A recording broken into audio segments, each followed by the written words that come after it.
We all need some sort of transportation to get around. Most of us need a vehicle to accomplish that task. But if there's one thing that annoys me more than anything, it's spending money to purchase a car every X amount of years. On top of that, the stupid thing decreases in value so fast to the point where a new car loses 10% of its value after the first freaking month that you own it. Oh, and by the way, 60% after the first 5 years, which is exactly why you should never buy new and only buy used cars. So how can we game the system just a little bit to be able to make this whole process work in our favor? In this video, I'm going to show you how to invest for your future car purchases so that you'll end up having to put a lot less money aside to get them in the future. Now we'll cover the numbers so that you'll know how to implement this strategy into your life. By the way, based on my numbers, I'm going to save about $88,000 by doing this strategy. I'll show you how. I've been working through this process for about 1.5 years at this point, so I'll share with you the numbers on how much I have in my future car fund as well.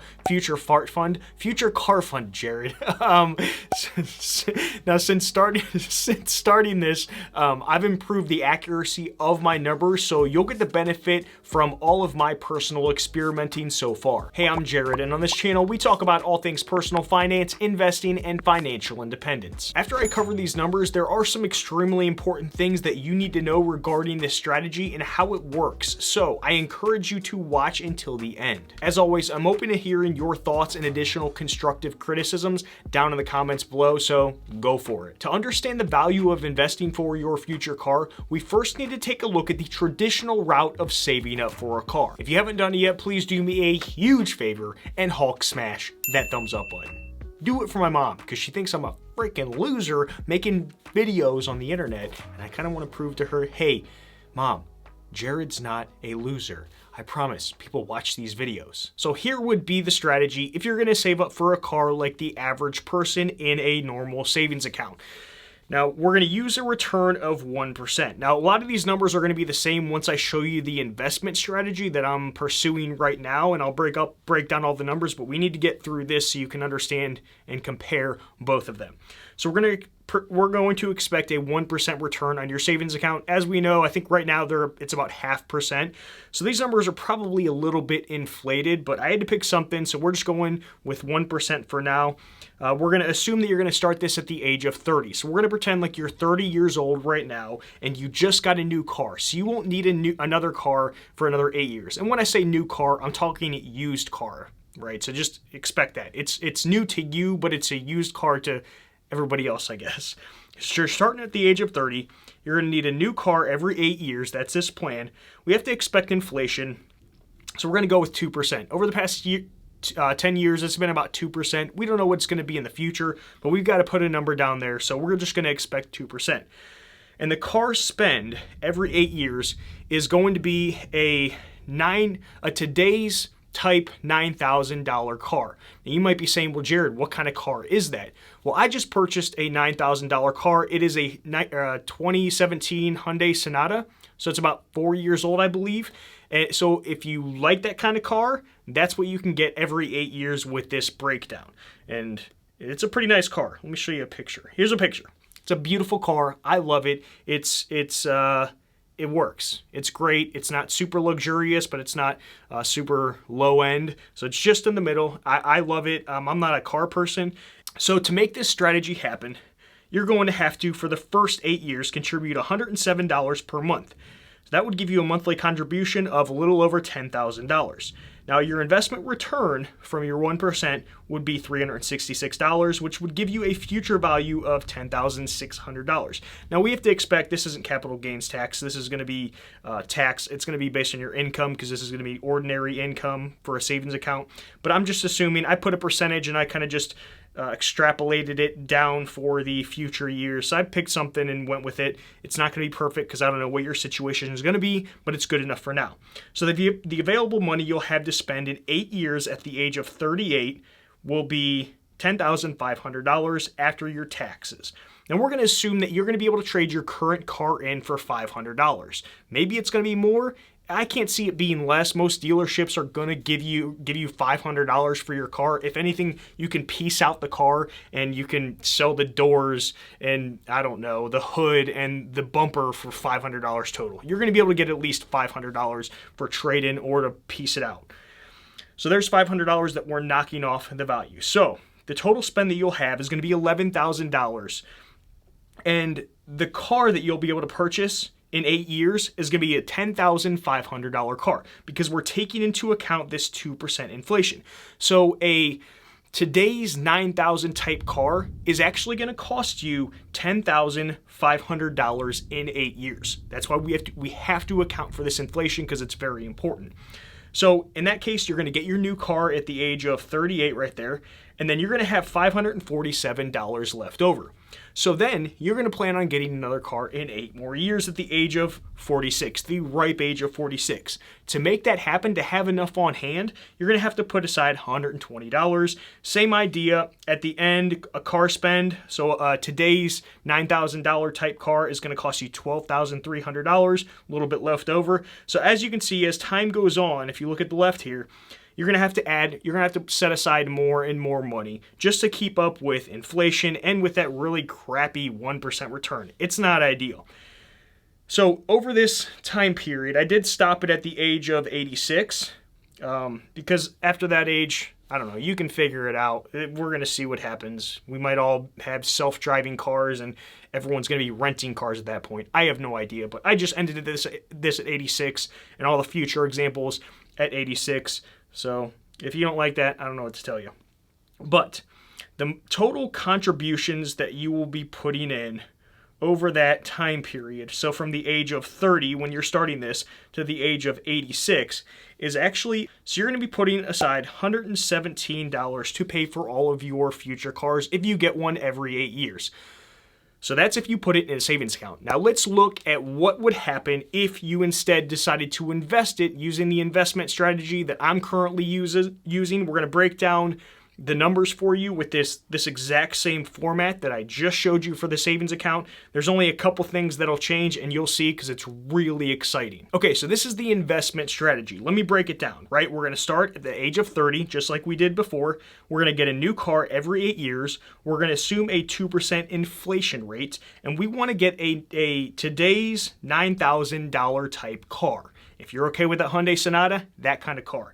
Now, the only difference is because we're going to be investing this money, so we're going to expect a 7% return right there. Now, I'm specifically talking about putting money into low-cost index funds, which we'll talk about in the video later in the video. So for the first 8 years, you are going to have to put $250 per month into your investment account. So you're the age of 30, you're going to start investing for the age of 38 when you're going to get your next car. Now, if you wanted to, you can always put in an initial investment. I'm just assuming that nobody has any money left over, so they need to start from scratch. But if you were able to put an initial amount of, I don't know, $1,000, $2,000, any kind of amount, that's going to decrease the amount that you have to put aside every single month. So your monthly contributions after those 8 years is going to be $24,000. And then your investment returns over those 8 years with the 7% is going to be $6,700, which would mean the future value of your future car investment fund will be a little over $30,000, almost $31,000. Now we have to assume when you go to withdraw that money at the age of 38 to buy your next car, you're going to have to pay capital gains tax. So the capital gains tax on that is going to be a little over $1,000, which would mean the money available that you have to purchase a car at the age of 38 is going to be $29,000. Now we're going to assume you can trade the car in for $500, like we said before, so that would give you a total spend of a little over $30,000 right there. Now, it's going to cost you, today's type $9,000 car is going to cost you $10,500. So you're going to withdraw that money from your taxable investment account and be good to go. And you're still going to have money left over in that taxable investment account to let it roll over for the future years that you have to purchase a car. So in this case, you would actually have $19,700 left over in that account. So this is after the first 8 years. The next handful of years is where it gets really exciting, so pay attention. So here's what happens the next 8 years. So you're currently the age of 38, you just purchased your car, And in this case, you would have an initial investment of $19,762 because that's how much you had left over from the first 8 years. So we're moving on to the next 8 years. So in this case, you would only have to contribute $50 per month for 8 years, which would mean that you would be contributing $4,800. Now, your contribution plus your initial would be a little over $24,000, $24,500, which would mean your investment return from that amount is $15,500 in your investment account, which would give you a future value of $40,000 in your investment account to buy your next car. So you're at the age of 46 and you're ready to buy that next car. You're super excited. You're like, all right, let's go. How much do we have? Well, you're going to have to pay the $1,800 in capital gains tax when you go to pull the money out to get that next car. So the available money you're going to have is $38,000. We're going to assume that you can trade in for $500 as usual. So your total spend is $38,000. Now, today's $9,000 type car in, I guess, 16 years technically is going to cost you $12,300 right there, which would mean you're going to have left over $26,000. So you got your new car, you got $26,000 in that investment account. Awesome. Everything's working out perfectly. Now we're going to have a lot of fun in these future scenarios. So you just got your car at the age of 46. So from 46 to 54, you've got to start saving up some more money. You've got to get ready for that next car you're going to need in 8 years. But guess what? Because you've already funded your account for the first 16 years, now you don't have to contribute a darn thing to this account. Why? Because you've got that initial investment of $26,000. This is how you're going to essentially pay for your future cars. You don't have to put another dime into the darn thing. Look, you've got 0 monthly contributions. So here's your investment return on that $26,000 at a 7% return for the next 8 years, which would give you a total of $45,000 to spend on your next car when you hit the age of 54. So capital gains tax, you're ready to take that money out. You're going to have to pay your $2,100 in capital gains tax, no big deal. Available money would give you $43,000. Trade-in value, of course, $500, which would give you a total spend of $43,000. Now, today's $9,000 type car, gosh, at the age of 54, so in 24 years, is actually going to cost you $14,400. If anything, when I started to put this scenario together, it blew my mind just seeing how much inflation eats away at your money. It is insane. So you've got $14,400 car, which would leave you $29,000 left over. Let's continue to move on so I can show you the rest of this. I'm going to skip ahead a little bit so we can look at the bigger picture after this is all said and done, because there's a couple things that I want you to notice and that I want to explain to you. Fast forward to the age of 86. You've been doing this for that long. You've been doing this for 56 years. You've been doing this thing for 56 years. You're 86. You're going to get your next car and you're super excited about it. Everything's going to work out, right? At the age of 86, you're going to have $47,000 to purchase a car.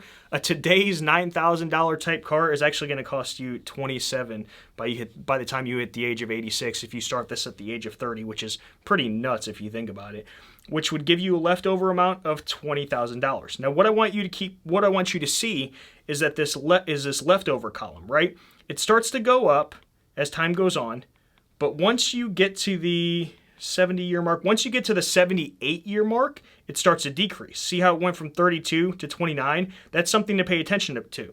Because you haven't contributed any amount of money throughout the years after those first 16 years, it's naturally going to start decreasing. So if you want to keep that number continuing to stay up above for example, this 32,000, you might have to start contributing some money right here. Maybe it's $50 a month, maybe it's $100 a month. I don't know. You've got quite a bit of time to figure that out if you start this strategy, but that's something to keep in mind. My thought is once you hit the age of 86, see this last column down here, or row, I'm sorry. Once you hit the age of 86, I don't know what the whole driving situation in the world's going to be. Who knows? They might ban us all from having cars and we just get government-issued cars. I have no idea. So that's why I kind of just stopped running the numbers past the age of 86, because the car that you would get at 86 is going to last you to 94. And hopefully at that point you can pay somebody to just drive you around at the age of 94. That way you don't even have to bother driving. But This is the example right here. Now, one thing I want you to notice, because this is very important, thinking back to if we put the money into a savings account. So that your monthly or your total contributions for this example is actually, what is it, $28,800. So we'll just call it $29,000 that you're contributing. 29,000. Now, in the savings account example, you are actually contributing, as I said, $117,000. So it's like, would you rather invest the $29,000 or would you into an investment account, or would you rather put money into a savings account and it's going to cost you $117? Doing this is going to save you $88,000 right there. It's math.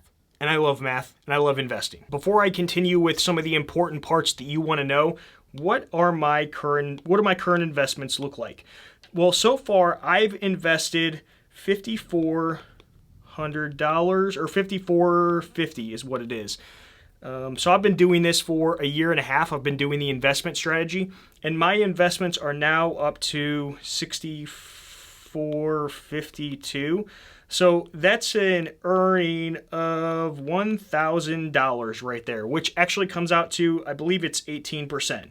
So that's my return at this point. I know long term that 18% right there is going to go down at some point, but I'm just happy with the 18%. One of the main reasons that you might want to consider this strategy and why I'm doing it is because as you move closer to financial independence, you want to try to remove as many unneeded expenses as possible. Now, if I can contribute to my car fund for a handful of years, then not have to put another dollar into it and allow it to grow on its own, then that's one less expense that needs to be accounted for in the future. It's all about making a few small decisions today that'll have a larger positive financial impact on your life for the next 60 plus years. This strategy is not for people who are currently in a bad financial position, but it is a strategy that most people should be using at some point. Now, I waited until I paid off my $82,000 in debt and had enough cash saved up for my next car before starting this process. After I paid off my debts, the car that I had at that time lasted me about 3 more years before I had to buy a new one, which is the one that I've had for about a year and a half that I paid cash for. But just because you can't do it now doesn't mean that you can't set yourself up financially to take advantage of it in the future. This has been something that I've been planning on doing since back while I was working through getting rid of that bad debt that I had, so don't completely blow off the idea of it. The breakdown that we just went through assumes that you are investing 100% of your money into low-cost index funds. Now, because of that, it's a little bit riskier, so I want you to always remember that. Your money isn't very likely to go to zero, but this is something that I want you to keep in mind. Since the money won't be needed for 8 years, that's long enough to help mitigate some of the risks involved with if you were instead investing for the short term for, I don't know, 1, 2, 3, 4, or 5 years. 8 years is a pretty long time. This is something that you need to think about and be okay with though. If the time comes to sell your index funds and we're in the middle of a recession, then you might have to withdraw less from your car fund and make up the difference with other investments, cash that you have on hand, or your current income at that time. Maybe at that point you have to buy the next car at 8 years and 3 months or 8 years and 6 months. This plan is just going to give you a target to aim for, so we need to be open to adjustments when things come up. Here we go. Jarrad, you still have to spend money every month for a car. Duh. You're still going to need to set money aside every month for normal wear and tear from using the vehicle. Tires, brakes, oil change, and those types of things are all going to cost you money as time goes on, so you can't get around that. I'm by no means pretending or overlooking the fact that there's going to be ongoing expenses with your car during these 8 years, but we're at least taking care of the large lump sum expense of purchasing a car. Would you rather have to put, say, $75 to $100 aside every month to cover regular car repairs in the future? Or would you rather have to put that same $100 per month plus an extra $117,000 for the rest of your life aside to be able to afford a $9,000 type car every 8 years and cover those repairs? The quality of cars has improved every year as time has gone on. 20 years ago, a vehicle would basically fall apart at or even before it hit 100,000 miles. But as technology has advanced, the design has gotten better and the manufacturing process has been refined. Used cars today can easily make it to 200,000 plus miles with no problem. I know there's going to be people saying, "Oh, you can't drive a car for that long." Yes, you can. You're just telling yourself a story so that you can continue buying new cars and wasting money on those. That's the most annoying excuse I hear people say. Don't buy new cars because they're gonna cost you more money and they're gonna die so fast. No, they're not, idiot. You just have to take your time when you go through the buying process every 8 years. A ton of naysayers, like I said, will claim that cars don't last this long. If they're properly maintained and you don't drive it like a nut job or trash the thing, then there's a higher likelihood that it's gonna last longer. Buying new cars is for wealthy people who have FU money to afford the depreciation and poor people who do not understand money. Smart people buy used, reliable cars and hold on to them for longer than the average person. Period. I'm not gonna act like there isn't anything that could ever go wrong with this strategy. Think about it. We're talking about a freaking vehicle here. Those things are already extremely dangerous to drive as it is. Flying down the highway at 70 plus miles per hour multiple times per week in a big piece of metal is gonna increase your likelihood of getting hit. You hitting someone or a random object flying up and smashing something. Heck, I got rear-ended twice in 2 weeks backing out of a parking spot, so you don't even have to be moving fast. By the way, neither of them were my fault, so they were paid for by someone else, but still. Surprises are always possible no matter how new or old your vehicle is. You might be using this strategy and have a car completely crap out on you after 4 years. If this happens, then the whole strategy, of course, is going to break down. But that isn't a reason not to do it. If anything, you'll be in a better financial position if it does, because you've chosen to invest for your future car purchases. Make sure to Hulk smash that thumbs up button. Watch these videos to your left next. Check out the description for more resources and playlists to help out with all of your personal finance and investing needs, including one free stock from Webull worth up to $1,600. I'll see you in the next one, friends. Done.